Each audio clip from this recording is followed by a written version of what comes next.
Isso aconteceu no ano passado. Meu amigo Renato é bastante ativo e bem conectado na cena musical. E quando digo cena musical, estou falando especificamente do cenário de música eletrônica dance, ao longo da costa leste, principalmente entre Recife e João Pessoa. É realmente impressionante o que ele e a equipe dele conseguiram em apenas 2 anos. Resumindo, a empresa deles organiza eventos em locais de destaque, geralmente o clube ou espaço de festas mais conhecido da cidade onde estejam, e contrata artistas convidados, muitas vezes DJs bem conhecidos ou até quase famosos. Eu não sou muito ligado a esse meio, então não sei exatamente todos os nomes que já se apresentaram, mas sei que já houve grandes atrações. Mas deixando o contexto de lado, Renato e eu nos conhecemos há mais de 20 anos, praticamente a vida toda, e ele tem sido meu melhor amigo durante quase todo esse tempo.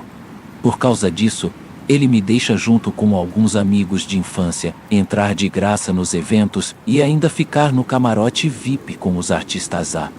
É muito legal, e eu deveria agradecer mais por isso. No fim de semana do carnaval, Renato ia organizar um evento enorme em João Pessoa, o maior deles até então, e todos os nossos amigos em comum iam. Ele me convidou para ir cedo com ele e eu aceitei. Nós fomos junto com nosso amigo Eduardo, dirigindo por cerca de 1h30, chegando ao local 4 horas antes da abertura. Enquanto Renato e a equipe montavam tudo, Eduardo e eu começamos a beber. Eles tinham bebida liberada, cortesia do local, e nós aproveitamos.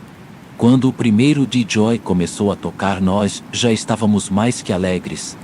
Afinal, era carnaval e a gente se sentia no direito de exagerar. Algumas horas depois, estávamos completamente bêbados. Não foi questão de passar mal ou fazer papel de bobo, mas sim de ter menos controle e tomar decisões ruins. Mesmo assim, estávamos nos divertindo, pelo menos pelo que lembro. Quando o evento já estava acabando, chegou aquela hora de decidir como voltar para casa ou com quem ir, ou os dois. Renato tinha alugado um apartamento perto dali e já tinha prometido um quarto para mim e para Eduardo, então não me preocupei. Mas o outro assunto estava na minha cabeça. Eduardo e eu fomos até o bar e começamos a conversar com 2 mulheres que achamos bonitas. Logo ficou claro com quem passaríamos o resto da noite. Nós dois temos mais de 185 e por algum motivo isso sempre chama a atenção mais do que a aparência ou físico, em certas praias daqui. Acho que elas disseram se chamar Larissa e Camila. Daqui pra frente minha memória fica confusa, então pode haver falhas. Pelo que lembro, foi Camila quem sugeriu que todos fôssemos para outro lugar continuar a festa. Larissa nos deu mais uma bebida, insistindo para ficarmos no nível delas, mesmo já estando muito alcoolizados. Sei que parece incomum mulheres oferecerem bebida para homens, mas elas aparentavam ter bastante dinheiro. Depois disso saímos e Camila disse para irmos ao apartamento dela de frente para a praia. Isso me surpreendeu porque normalmente os homens é que recebem nesse tipo de situação, mas elas insistiram que o lugar dela era muito melhor e provavelmente tinham razão. Caminhamos pela praia, conversando, elas pareciam inteligentes, e foi bom falar sobre algo que não fosse só festa.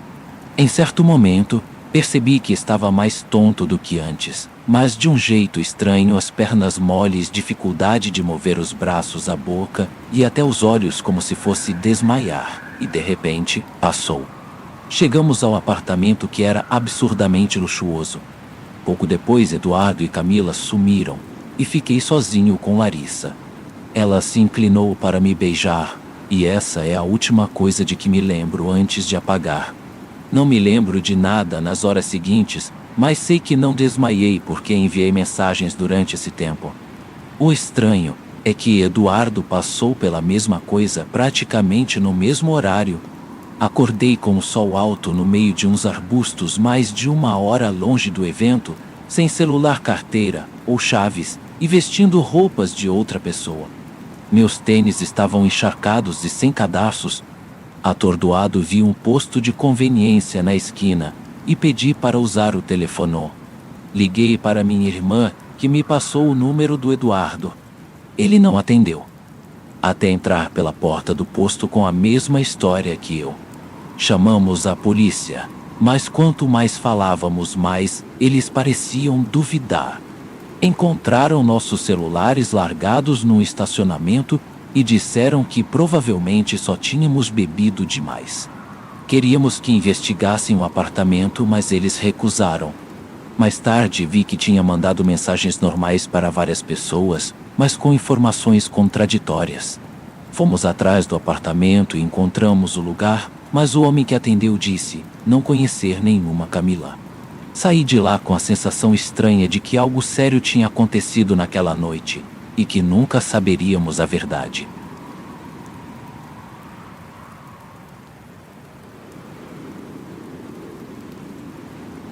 Meu nome é Helena e moro no estado de Minas Gerais, não muito longe da divisa com a Bahia. Há alguns verões peguei a estrada até uma pequena cidade baiana para participar de um churrasco de 7 de setembro que minha amiga de faculdade Rafaela estava organizando. Era aquele tipo de festa no quintal com pratos de papel, fogos improvisados e comida em excesso. Foi uma das melhores noites que tive em muito tempo. Gente boa, energia positiva, crianças correndo com estrelinhas nas mãos. Só saí de lá pouco depois das 22, o que, olhando para trás, provavelmente foi meu primeiro erro. Aquela parte do estado fica muito silenciosa depois que o sol se põe. A viagem de volta levaria pouco mais de 2 horas, quase toda por estradas secundárias, longos trechos escuros de pista dupla ladeados por densas fileiras de árvores. De vez em quando eu passava por uma velha fazenda ou por uma igrejinha com estacionamento de cascalho, mas na maior parte era apenas escuridão.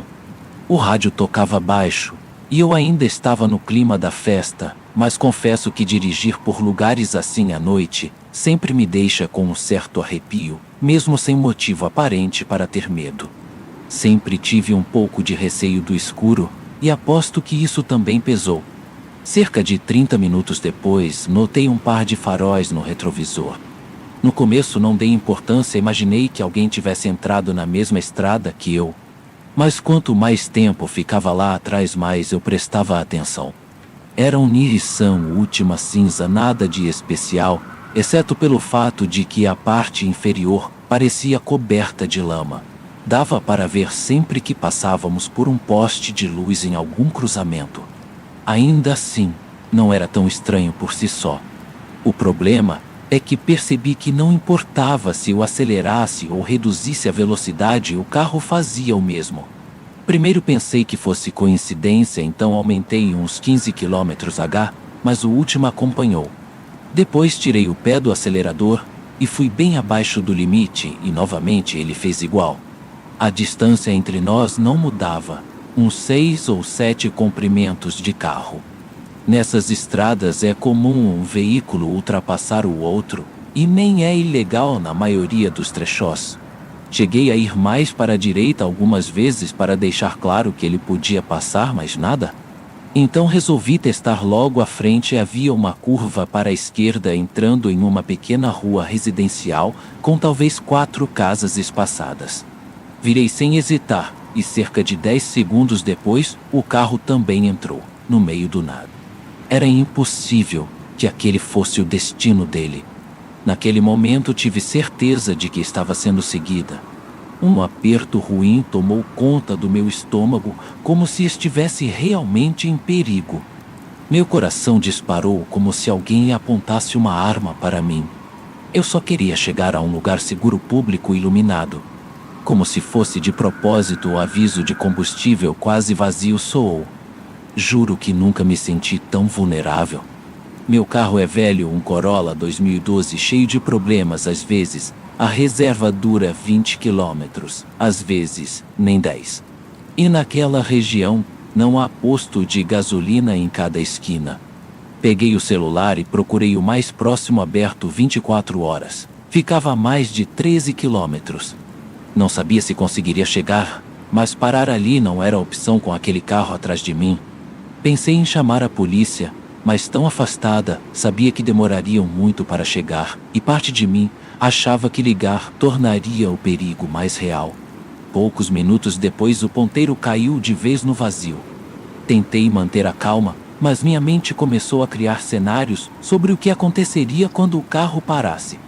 Por sorte, vi ao longe o brilho da placa de um posto. Entrei rápido e estacionei de forma brusca para ganhar tempo e correr para dentro. Foi o que fiz sair, e entrei na loja quase sem fechar a porta. De lá de dentro, vi o último a parar na entrada do pátio e ficar ali uns 10 segundos motor ligado. Ninguém saiu. De repente, ele arrancou e sumiu pela estrada de onde veio. Contei tudo ao frentista, que se ofereceu para chamar a polícia. Mesmo depois de falar com os policiais, continuei me sentindo inquieta. Talvez não tenha sido a coisa mais assustadora que pode acontecer, mas não existe explicação para aquilo que não envolva mais intenções. Essa sensação de medo puro, eu não quero sentir nunca mais. Cheguei em casa e prometi a mim mesma nunca mais dirigir por estradas rurais à noite. Mas a história não acabou aí. Algumas semanas depois, assistindo ao noticiário, vi uma matéria sobre 2 homens suspeitos de assalto, a mão armada, tentativa de homicídio e outros crimes no interior da Bahia. Mostraram uma imagem borrada de câmera de segurança e a polícia acreditava que eles haviam fugido em um Nissan Altima cinza, roubado visto pela última vez indo em direção leste. Congelei na hora. Eu sabia no fundo que eram eles. O horário, o local, a descrição, tudo batia. Contei minha história à polícia e me dei conta de que minha hesitação talvez tivesse impedido a captura de 2 homens extremamente perigosos. Nunca vou me perdoar por não ter ligado antes. Nunca recebi atualização e não ouvi mais nada nas notícias, mas se algo mudar, vou contar.